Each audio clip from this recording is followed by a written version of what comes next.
आज हम ऐसे व्यक्ति से मिलने जा रहे हैं जिन्होंने सामाजिक कार्यों में, अपने व्यवसाय में धर्म एवं संस्कृति, शिक्षा यानी कि एजुकेशन और राजनीति में अपना असाधारण योगदान दिया है।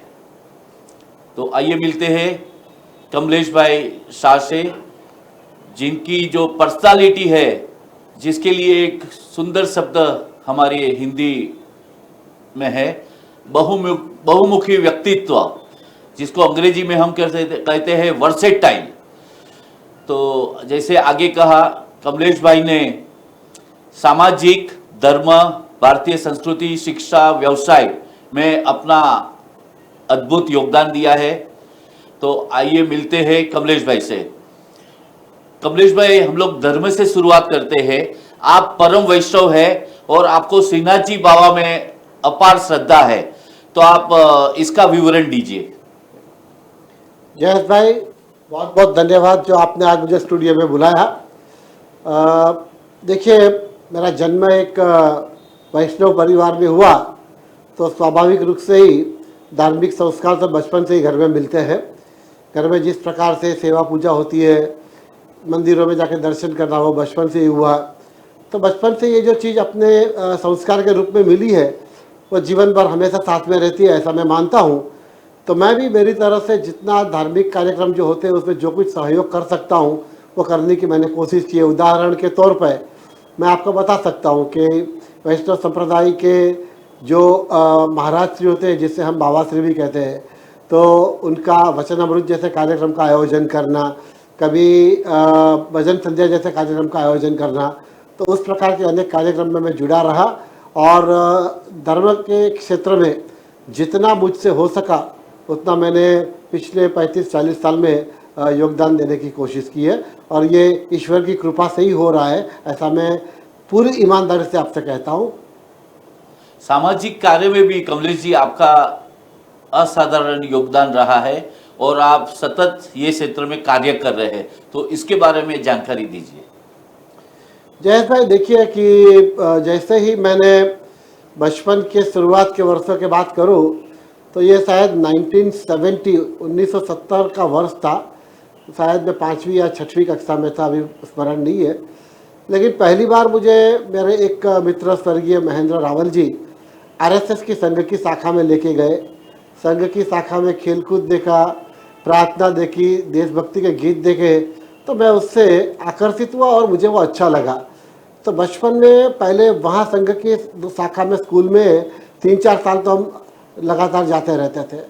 जैसे जैसे उम्र बढ़ती गई तब मुझे ये एहसास हुआ कि ऐसे अनेक क्षेत्र हैं समाज में जिसमें हम सबको कुछ न कुछ योगदान देना चाहिए, अपनी जितनी भी क्षमता हो। और इस प्रकार की मेरी सोच ने मुझे सामाजिक कार्य की और भी खींचा। और मैं आपको ये कहूँ कि सामाजिक क्षेत्र में जो मैं कुछ काम कर सका उसके भी आपको 2-3 एग्जाम्पल में दे सकता हूँ। हम सामाजिक और राजकीय क्षेत्र में काम करते करते हमने देखा कि ऐसे बहुत सारे गरीब विद्यार्थी होते हैं जो लोग किताब खरीद नहीं सकते, नोटबुक खरीद नहीं सकते, तो हम लोग फ्री में नोटबुक का वितरण हम लोग करते थे। स्वास्थ्य के विभाग की अगर बात करें तो हमने मेडिकल कैंप करते थे, ब्लड डोनेशन कैंप करते थे। और जैसे जैसे उम्र बढ़ती गई तो मुझे हमेशा ये महसूस होता था कि हमने जीवन में जो कुछ भी पाया है वो समाज से ही पाया है, और अब ये हमारी बारी है कि हम समाज को कुछ दें, समाज के लिए कुछ करें। और इसी भावना से मैं सामाजिक कामों से जुड़ा रहा। कमलेश जी, आप बैंकर भी रह चुके हैं, तो आपके ये क्षेत्र में जो आपका जिम्मेदारी थी उसके बारे में आप माहिती दीजिए। यस भाई, आपने ठीक कहा। मैं व्यवसाय से तो एक बैंक कर्मचारी के रूप में मैंने ज़िंदगी की शुरुआत की थी। जब मैं बैंक से बाहर आया तब मैं मैनेजर के पोजीशंस में काम कर रहा था। वो भी जीवन के 32-33 साल का जो पड़ाव था उसमें बहुत कुछ सीखने को मिला। लेकिन मैं व्यावसायिक जीवन को सामाजिक और व्यक्तिगत जीवन से इस तरह से जोड़ना चाहता हूँ कि व्यावसायिक जीवन में हम जिस प्रकार से रिस्पॉन्सिबिलिटी लेते हैं, अपना एक डेडिकेशन और कमिटमेंट होता है सिंसियरिटी होती है, एक ऑर्गेनाइजेशंस के साथ 30-35 साल रहना, ये एक लॉयल्टी भी दिखाती है। तो यही सारे गुण जब अपने व्यक्तिगत जीवन में, राजनीतिक जीवन में, सामाजिक जीवन में अगर हम उसको फॉलो करते हैं ना, तो ये आपको संतोष और समाधान दोनों देते हैं। और मैं आपको ये कह सकता हूँ कि मैंने इतने वर्षों में जो कुछ भी किया, अपने जीवन में जो जो कुछ करने का अवसर मिला, उससे मुझे संतोष हुआ है और मैं समाधानी हूँ। कमलेश जी, आप एजुकेशन यानी कि शिक्षा क्षेत्र में भी कार्यरत है, तो इसके बारे में आप विस्तृत माहिती दीजिए। जयेश भाई, शिक्षा क्षेत्र से जुड़ने का अवसर इस प्रकार से मिला कि जब मैं एक मल्टीनेशनल फॉरेन बैंक में मैनेजमेंट पोजीशन में काम कर रहा था, तो एक ऑर्गेनाइजेशन का भी ऐसी एक सोच थी कि हमको समाज के लिए, छोटे छोटे लोगों के लिए कुछ करना चाहिए। तो मुझे दो क्षेत्र जो है उस पर मेरी रुचि रही थी, जिसे हम एजुकेशन और एनवायरनमेंट कहते हैं। तो एजुकेशन के माध्यम से ये होता था कि हम अनेक कॉलेजों के TY BCom के स्टूडेंट्स को कहिए, MBA के फर्स्ट ईयर के स्टूडेंट्स को कहिए, तो उनको मैं बैंकिंग के बारे में लेक्चर देता था, जैसे आप बेसिक्स ऑफ बैंकिंग कह सकते हो। मेरा अनुभव जिस प्रकार से स्टॉक मार्केट से रहा, तो मैं डेरिवेटिव्स के ऊपर लेक्चर देता था, बॉन्ड मार्केट के ऊपर लेक्चर्स देता था। तो उस प्रकार से मैं कह सकता हूँ कि ये मैंने 2006-2007 से शुरुआत की। मलाड कांदिवली के अनेक कॉलेजों में मैंने लेक्चर दिया और मुझे बड़ी प्रसन्नता होती है ये कहने के लिए कि ये पिछले 15-17 साल में मैं करीबन 60 से 70 लेक्चर्स दे चुका हूँ और 5000 से अधिक विद्यार्थियों को मैंने क्लासेस के अंदर बैंकिंग के बारे में कुछ जानकारी देने की, नॉलेज देने की कोशिश की है और मुझे उस चीज़ के लिए अभिमान भी है और आनंद भी है। बड़े पैमाने पे सामाजिक कार्य करने के लिए आप राजनीति में आए, तो आप इसकी जानकारी दीजिए। जयेश भाई, देखिए, आपने जैसे ये कहा ना शुरुआत की मेरे इंट्रोडक्शन में, वो बिल्कुल सही कहा कि मुझे कोई एक पर्टिकुलर क्षेत्र के से ही जुड़े रहने के लिए या उसमें ही काम करने के लिए ही मैंने अपने आप को सीमित नहीं रखा है। जब हम धार्मिक प्रवृत्ति करते थे, सामाजिक काम करते थे, अगर आप सांस्कृतिक कार्यक्रम की बात करें तो मैं कहूँ, मैं डॉक्टर राम बारोट जी, जो उनका देहांत पिछले 2 साल पहले हुआ, उनके साथ मैंने 15 साल बहुत नज़दीकी से काम किया है। और उस समय पे 1992-93 के दौर से हम गरीब जनता को मनोरंजन का भी एक लाभ मिले, उसके लिए हम हर साल गुजराती लोक साहित्य का कार्यक्रम डायरो करते थे, हिंदी कवि सम्मेलन करते थे, वो भी हमने 8-10 साल किए। तो उस प्रकार से सांस्कृतिक कामों में जुड़ा। लेकिन आपका ये जो सवाल है ना, उस तरफ मैं इसके लिए आकर्षित हुआ कि मैंने ये अनुभव किया कि अगर आप राजनीति में हो, आपके पास कोई पदभार है, कोई जिम्मेदारी है, कोई अधिकार है, तो आप लोगों के लिए बहुत कुछ कर सकते हो। सत्ता में होने का एकमात्र मैं तो ये मानता हूँ फ़ायदा ये हो सकता है कि लोगों की आप अच्छी तरह से अनेक प्रकार से सेवा कर सकते हो। और इस प्रकार की मेरी मानसिकता, इस प्रकार की मेरी सोच, ये मेरे लिए प्रेरणा बना कि सत्ता होगी तो हम लोगों के लिए बहुत कुछ कर सकता है। दर्शकों की जानकारी के लिए मैं कह दूं कि मैं महाराष्ट्र में ही अपनी एक रेशनिंग विजिलेंस कमेटी होती है, तो मैंने रेशनिंग विजिलेंस कमेटी के ऊपर 6 साल काम किया था।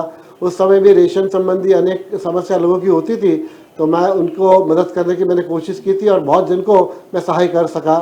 2012 से 17 में मैं मुंबई महानगर पालिका की एक स्टेच्यूटरी कमेटी है, जिसे हम वृक्ष प्राधिकरण कहते हैं, ट्री अथॉरिटी, उस समिति का भी मैं NGO प्रतिनिधि के रूप में मैंने 5 साल काम किए।